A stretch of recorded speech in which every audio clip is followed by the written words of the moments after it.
बिस्मिल्लाहिर्रहमानिर्रहीम अस्सलाम वालेकुम। मैं जलील खान कुराची, आप मेरे यूट्यूब चैनल देख रहे हैं।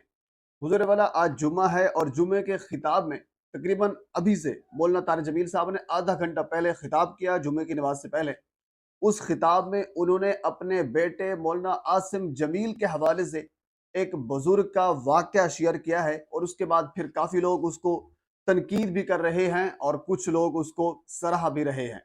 असल में वाक़या हुआ क्या है, मैं एक छोटा-सा क्लिप जो सोशल मीडिया के ऊपर वायरल है, उसका मफ़हूम क्या है वो आपके सामने रखता हूँ।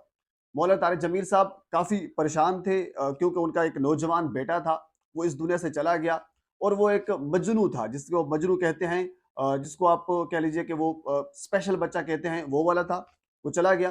लेकिन तारिक जमील साहब, ज़ाहिर-सी बात है, एक वालिदैन के लिए क्या दुःख हो सकता है, जिसका नौजवान बेटा इस दुनिया से चला जाए और इस किस्म का हादसा पेश आए उसके साथ, जैसा हादसा आसिम जमील के साथ पेश हुआ। बहरहाल मौलाना तारिक जमील साहब ने यह कहा कि एक बुजुर्ग ने मुझे फ़ोन किया।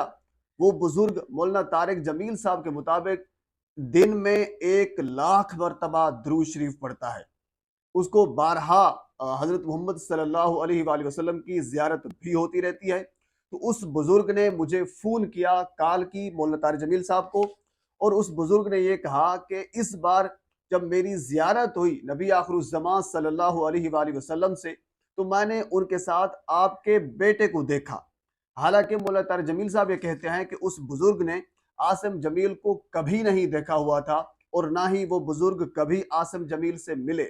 और उसने कहा कि मैंने आपके बेटे को हज़रत मोहम्मद सल्लल्लाहु अलैहि वसल्लम के साथ देखा और ये बशारत आपके लिए मैं लेकर आया हूँ, कह लीजिए कि ये एक खुशखबरी लेकर आया हूँ कि उसमें वो पंजाबी में कहते हैं कि जाके इन्हें अब्बे नू दस दो कि अल्लाह ने इसे माफ़ कर दिया है, अल्लाह ने इसे जन्नत दे दी है। यानी एक बशारत कह सकते हैं आप इसको। और ये मौलाना तारिक जमील साहब ने ये खिताब किया और खिताब का ये वाला जो क्लिप था, ये सोशल मीडिया के ऊपर वायरल है। अब इसके ऊपर मुख्तलिफ तरीके से तनकीद की जा रही है। एक तनकीद तो ये की जा रही है कि एक बुजुर्ग, उसकी अथेंटिसिटी क्या है, यानी वो बुजुर्ग है या नहीं है, क्या वो वाकया जो बयान कर रहा है वो मन घड़त था, यानी कैसा वाकया था। अब इस हवाले से मुख्तलिफ किस्म की तनकीद भी हो रही है। दूसरी तनकीद इस क्लिप से हवाले से ये हो रही है कि जब मौलाना तारिक जमील साहब ने ये कहा कि वो बुजुर्ग दिन में 1 लाख मरतबा दुरूद शरीफ पढ़ता है, तो ये मुमकिन कैसे हो सकता है? इंतहाई मुश्किल है दिन में 1 लाख मरतबा दुरूद शरीफ पढ़ना। अगर 1 मिनट में 4 से 5 मरतबा भी दुरूद शरीफ पढ़ता है तो तब भी मेरे ख्याल में वो 1 लाख नहीं हो पाता। तो 1 लाख मरतबा इंतहाई मुश्किल है। तो इस हवाले से भी तनकीद हो रही है।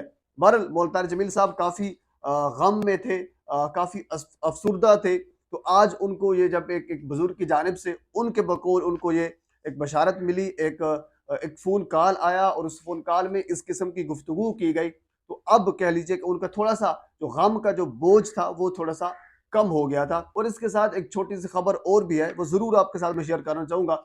एक तस्वीर जो निगरान वज़ीर आला पंजाब की है, वो सोशल मीडिया के ऊपर वायरल हो रही है। वायरल क्यों हो रही है कि निगरान वज़ीर आला जो इस वक़्त निगरान नहीं हैं, गैर कानूनी हैं, इल्लीगल तौर पर, क्योंकि 90 डेज़ का जो टेन्योर था वो ख़त्म हो चुका है।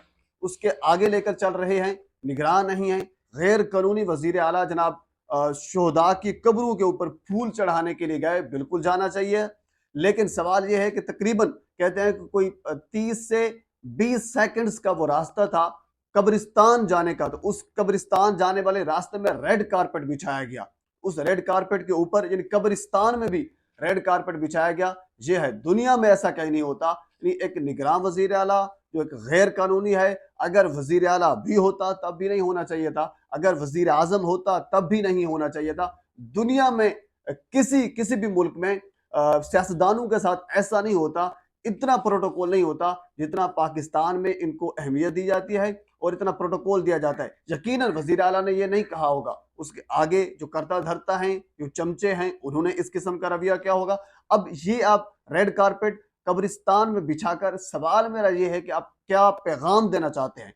अगर रेड कारपेट कब्रिस्तान में ना बिछाया जाता तो उसका नुकसान क्या होता? अगर बिछा दिया गया तो इसका फ़ायदा क्या है?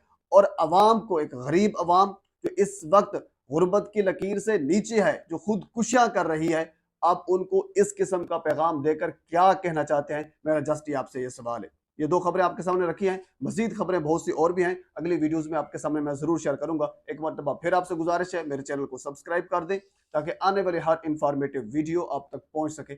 اللہ حافظ۔